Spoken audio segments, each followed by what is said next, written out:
agora, girando os nossos repórteres, depois da eleição de 2022, as filiações partidárias aumentaram nas siglas de Lula e Jair Bolsonaro. Quem traz os detalhes pra gente é a nossa repórter Soraya Lawande, que vai contar um pouco sobre essas mudanças, essas siglas aí que devem vir aí nos próximos dias. Soraya, bom dia pra você, bom trabalho.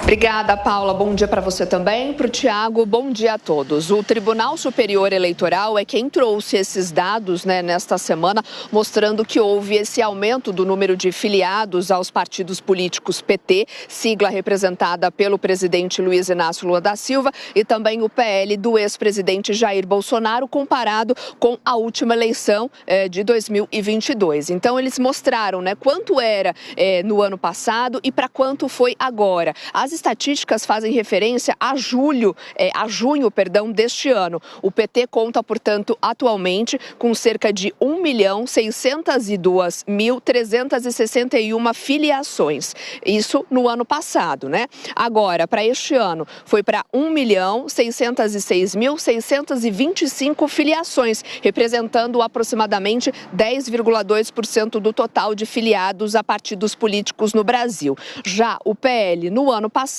tinha 754.316 filiações e este ano agora 761.246 filiações. Possui cerca de quase 5% dos filiados. Os dados informados pelos próprios partidos ao TSE revelam que o PT, então, registrou um aumento de aproximadamente 4,2 mil filiados em relação às eleições de 2022. Já o Partido Liberal, o crescimento foi cerca de quase 7 mil de filiados neste mesmo período. Além dessas siglas, mais 6 partidos, então, apresentaram aumento no número de filiações. Quais são eles? Republicanos, Solidariedade, PSOL, Agir, Rede e também Unidade Popular. O MDB continua sendo o partido com o maior número de filiados no país, com cerca de 2 milhões, apesar de uma leve queda em relação ao ano passado. O PT ocupa a segunda posição, seguido pelo PSDB, PP, PDT, União Brasil e também o PTB. Apesar do aumento deste ano, o PL mantém a 8ª colocação no ranking de filiados no Brasil, mesma posição que ocupava no ano passado, portanto, 2022. Paula. Números, informações, dados de Soraya Lawande. Soraya, a gente se vê ainda nessa edição do Jornal da Manhã e agora a gente vai saber o seguinte, Beraldo? O que a gente quer saber agora de você? O que puxa esse crescimento aí dos filiados, principalmente nessas duas siglas, PT e PL? Bom, Paula, a gente tem os dois protagonistas da política brasileira hoje, o PT com Lula, que vive um horizonte numa possível sucessão do Lula. A gente tem que ver como é que vão andar aí os próximos anos desse governo para ter um cenário definido lá em 2026. Só que neste meio tempo, com as eleições municipais, é estratégico para o PT e as lideranças do PT conseguirem mais filiados, fazer uma base maior para que os municípios sirvam deste trampolim para mostrar quem tem a força ali quando eventualmente Lula se aposentar.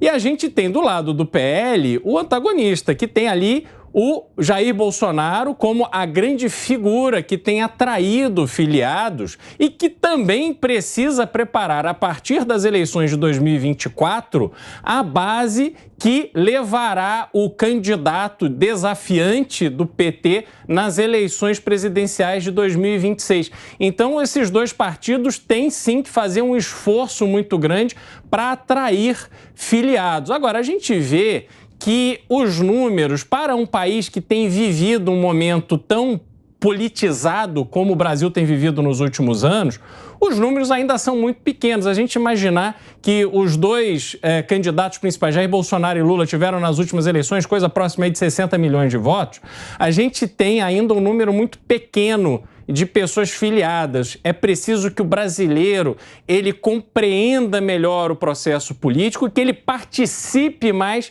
da vida partidária, porque na nossa democracia o partido político ele é feito a partir do engajamento da pessoa, do cidadão comum. As pessoas precisam se engajar nos seus municípios, nos seus estados, para que possam pesar no comando, no controle, no direcionamento desses partidos políticos. A gente está vendo, eleição após eleição, a redução do número de partidos em razão das cláusulas de barreira que estão ali. Os partidos têm uma dificuldade hoje, os menores, em superar, e isso vai reduzindo o número de partidos. Agora, se as pessoas não participarem, se o cidadão comum não se engajar na política, a política brasileira continuará sendo desses vigaristas que controlam a nossa política, a nossa vida política há tanto tempo. A gente precisa transformar isso, e o poder de transformação está na mão do cidadão, ao contrário do que muita gente pensa.